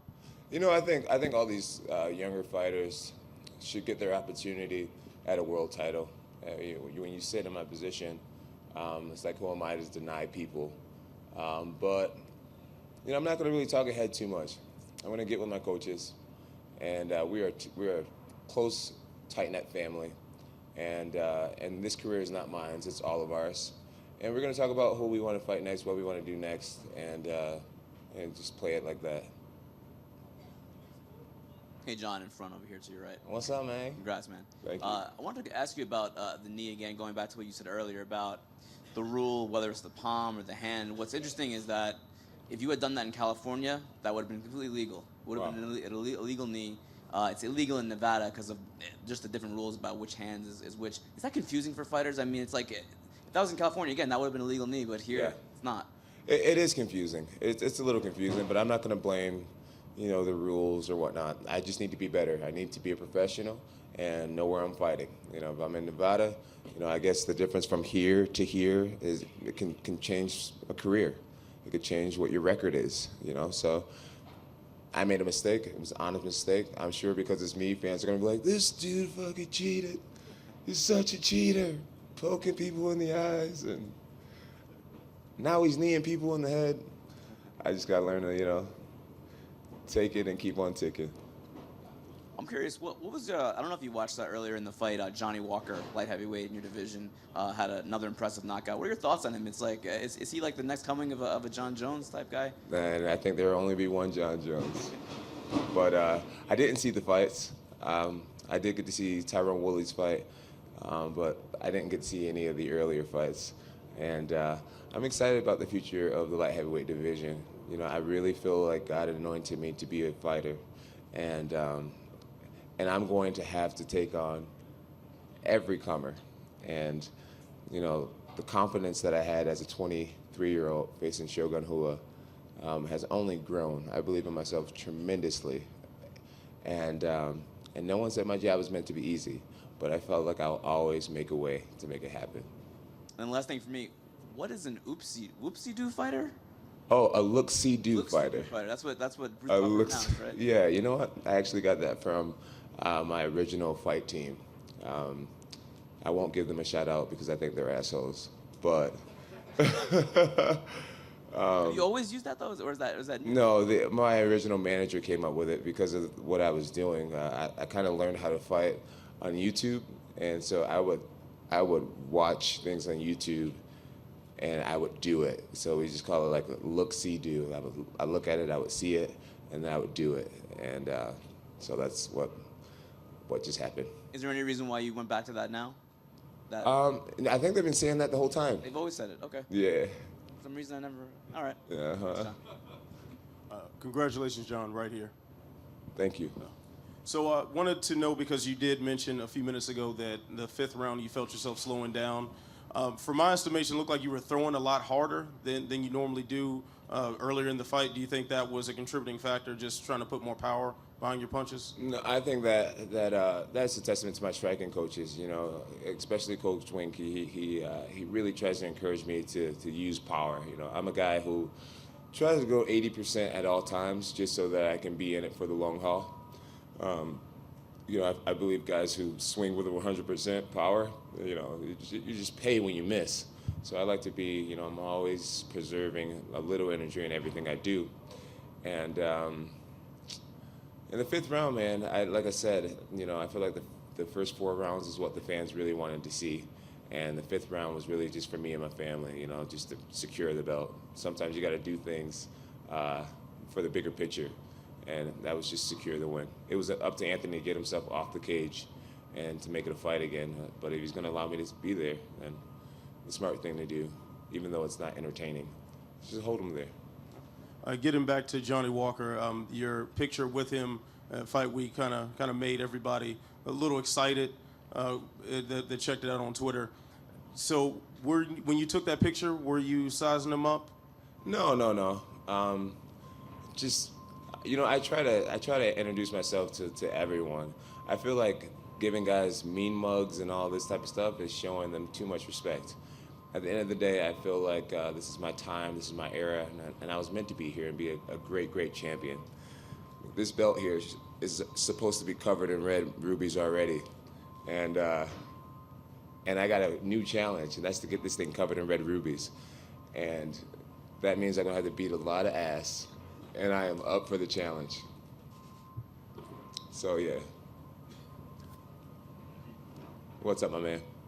I think most fighters, to receive a 2-point deduction, especially in the 4th round, to receive a 2-point deduction, especially in the 4th round of a championship fight, would freak them out. How did you feel when it was just a?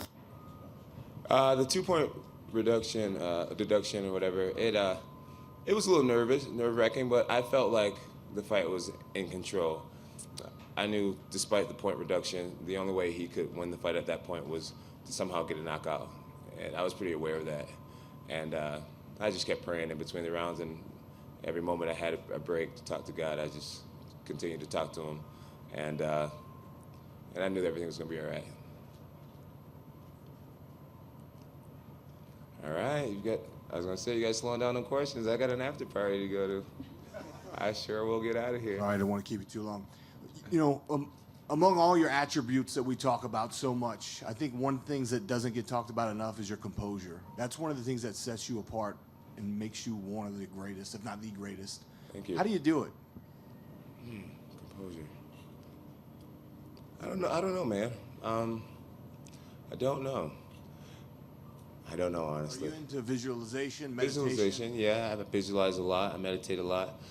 I just know, you know, I ask myself in times of like trouble, it's like, John, do you want to make your situation worse or do you want to make it better? And I like to make things better when I'm in shitty situations. And I know the best thing I can do in the moment is just try to relax, stay calm, focus on what I can't control. And that's breathing, staying positive in the mind, and letting it happen. I heard you say after the fight you were a little disappointed with your performance. It was a fantastic performance as far as I could tell. Is it because you didn't get the finish? Is that why you felt upset? Yeah, I felt like I had Anthony on a breaking point, and tonight I didn't have that extra to put him out, and I think maybe that could be maybe I let myself down in the endurance. So what I will do is work a lot harder for my next fight, and that's all I can do. Well, because in the third and fourth round, there were some moments where I really thought you're about to finish this right now. Yeah. And is that what you're talking about when you said, because he's extremely durable? And He's extremely durable, yeah.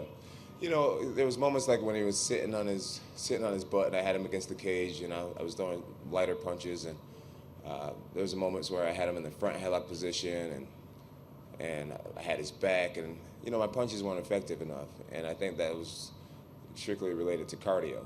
If I had a stronger gas tank tonight, my punches would have been harder, longer,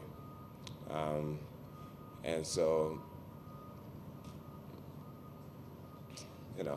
I'll work on that. And my last question is, you said that you enjoyed actually having an opponent where there's not this rivalry and all this trash talking going on. It kind of seems like all the up-and-comers that are in your division that are gunning for you, it's kind of the same way. There's not really any more bad blood. It's all younger guys that are up and coming. So yeah. You look forward to that road? I'm sure there'll be more bad blood. I'm sure there'll be more bad blood. As of right now, there's no immediate opponent, and there's no real storylines going on. But I'm sure once a fight gets announced, things will spice up nicely. Well, I saw you photographed with one of your old rivals in Rashad Evans. Yeah, that was great. And so has that? Rashad's the man, dude. You mended fences there with him? Yeah. Obviously the relationship will never quite be the same, but I respect him so much. What he's done in the sport, he was one of the original guys I looked up to, and I just think he deserves respect. He's a classy guy. He's carried the sport very well, and he has my respect despite our history. Thank you. Thank you. Well, guys, it's been awesome. I hope you guys have a great night. I hope you guys had a lot of fun. Thank you to all the fans who watched. Love you guys. Thank you to all my haters for inspiring the shit out of me. And feel free to make it to my after party. Information's on my Instagram page at Johnny Bones. Deuces.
History is a series of short stories, pieces of a puzzle that, assembled, help us understand it all.